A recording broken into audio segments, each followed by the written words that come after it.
கொய்யாயில்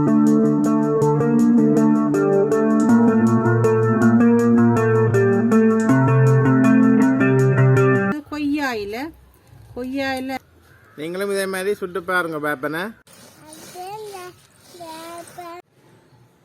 வணக்கம் அன்பான உறவுகளே. இன்றைக்கு வாய்ப்பன் எப்படி செய்கிறதுன்றதை பார்ப்போம். 2 கோணி அவிச்ச மாவும் 1 கோணி பச்சை மாவும் எடுத்து வச்சுக்கிறோம். 2 கோணி அவிச்ச மா 1 கோணி பச்சை மா. இது 150 கிராம் சீனி, 150 கிராம் சீனி. இது தேவையான அளவு உப்பு. இப்போ சீனியை தண்ணியை ஊற்றி கரைக்க போகணும். அப்படியே போடக்கூடாது, தண்ணி விட்டு கரைக்க போகணும்.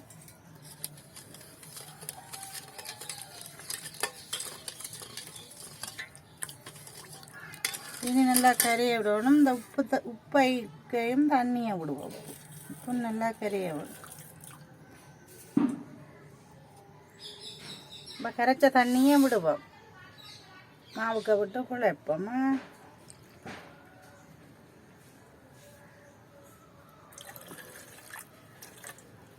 உப்பையும் கரைச்சி தான் விடுங்குவா.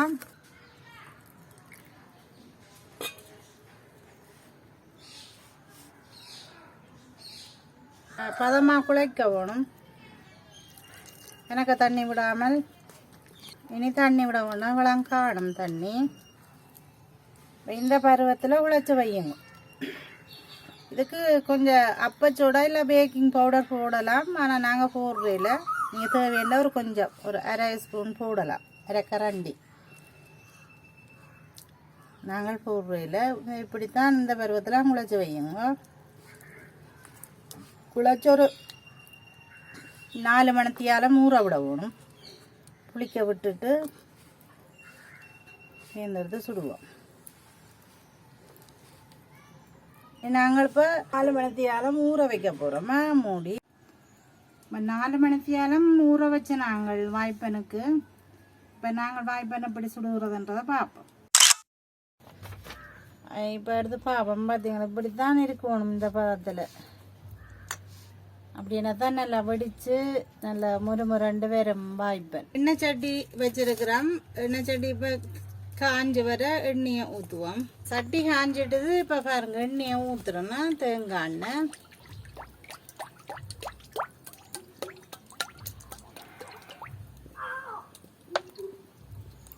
இன்னும் கொஞ்சம் கொதிச்சு வரட்டுமா. இன்னும் கொதிச்சு வரத்தான் நாங்கள் வாய்ப்பனை போடுவோம்.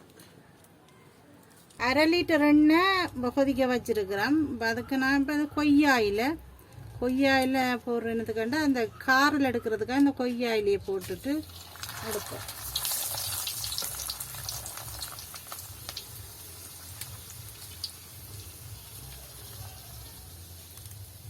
இந்த எண்ணெய் கொதிச்சு வரத்தான் இந்த கொய்யாயிலேயே போடுவோம். நம்ம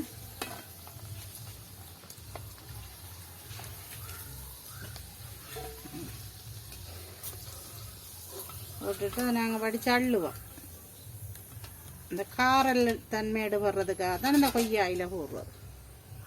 நாங்கள் இப்படி மாவை இப்படி கையில் அள்ளி இப்படி தான் போட போகிறோம். பாருங்களா, இப்படி தான் போடணும்.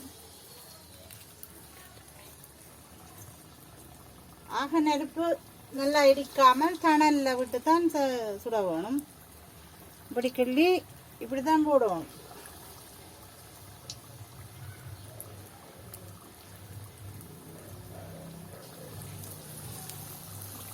அடுப்பு நல்லா எரிக்க வேண்டாம். நல்லா எரிச்சிங்கன்னு சொன்னால் டப்பாண்டு எரிஞ்சு போடும். அதுக்காக தான் நீங்கள் நல்லா குறைச்சி அடுப்பு எரியுங்க. எண்ணெயை கொதிக்க விட்டுட்டு மேந்து வாய்ப்பனுக்கு மா போடிக்குள்ள நீங்கள் குறைக்கவும் நெருப்பை.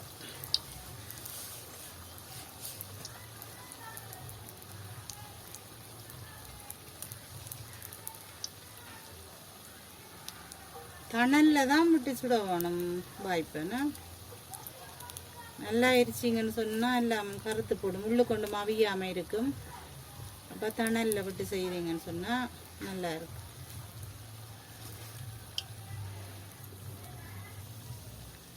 இன்னும் திருப்புவோம் மற்ற பக்கமாக. பார்த்தீங்களா, நல்லா எரியாமல்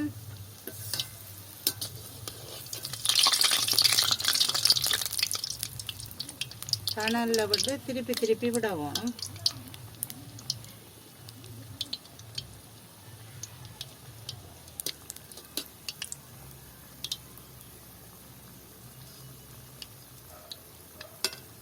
இந்த வாய்ப்பன் வந்து பொன் நிறத்தில் வரத்தான் நீங்கள் எடுக்குவோம். நல்லா எரிய விடாமல் கணல்ல வச்சு நல்ல பொன் நிறத்தில் வரும்.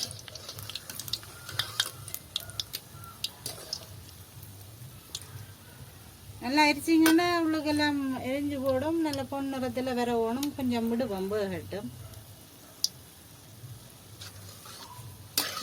இந்த பொன் நிறத்தில் எடுக்கணுமா? நீங்கள் கணலில் விட்டு எடுத்தீங்கன்னு சொன்னால் தான் இப்படியான நிறத்தில் வரும்.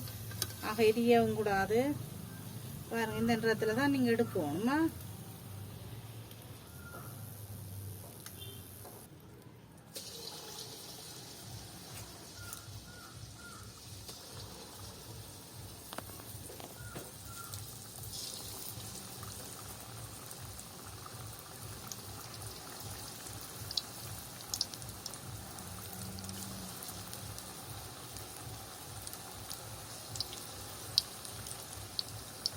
அடுப்பை நல்லா எரிய விடாமல் கணலில் வச்சு போடுங்க. நல்லா அடுப்பை இவ்வளோத்துக்கு குறைக்கலுமோ அவ்வளோத்துக்கு குறைச்சி விட்டுட்டு போட்டிங்கன்னு சொன்னால் தான் அது நல்லா உள்ளுக்கு இல்லாமல் அவிஞ்சு வரும்.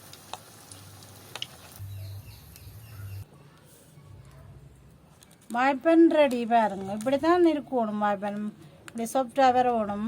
இப்படி பொன்னிறத்தில் தான் விட்டு எடுக்கணும்.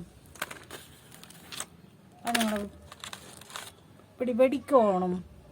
வெடித்தா சாப்பிட நல்ல டேஸ்ட்டாக இருக்கும். வாய்ப்பன் ஒரு முரண்டு இருக்கும். சாப்பிட நல்லா இருக்கும்.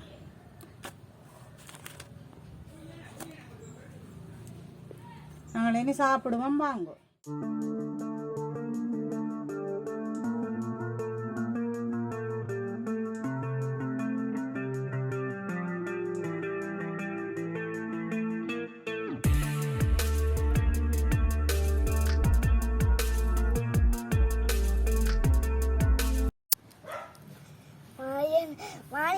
அந்த வேப்பன் சூப்பரா இருக்கு.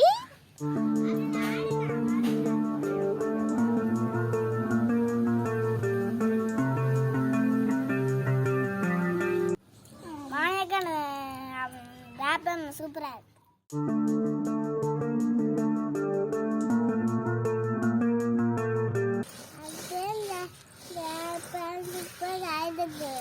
எப்படி வேப்பனை பார்த்தீங்களோ? நல்லா இருக்க வேப்பன். நீங்களும் இதே மாதிரி சுட்டு பாருங்க வேப்பனை. நல்ல முறுமுறுப்பாக இருக்குது, நல்லா இருக்குது. நான் கொண்டு சாப்பிட்டு பார்ப்போம்.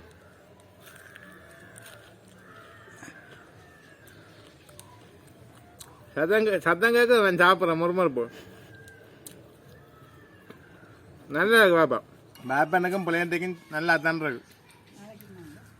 நல்லா இஞ்சி போட்ட பிளேண்டியும் அடித்து வேப்பனை சாப்பிட்டா நல்லா இருக்கு. இதே மாதிரி நீங்களும் செய்து பாருங்க. இந்த வேப்பன் வீடியோ பிடிச்சிருந்தா லைக் பண்ணுங்கள், ஷேர் பண்ணுங்கள், கமெண்ட் பண்ணுங்கள், சப்ஸ்கிரைப் செய்துட்டு பெல் பட்டனே அமர்த்துங்க. அப்போ தான் நாங்கள் செய்கிற சாப்பாடு ஐட்டம் உங்களுக்கு வந்தோன்னு இருக்கும். நன்றி.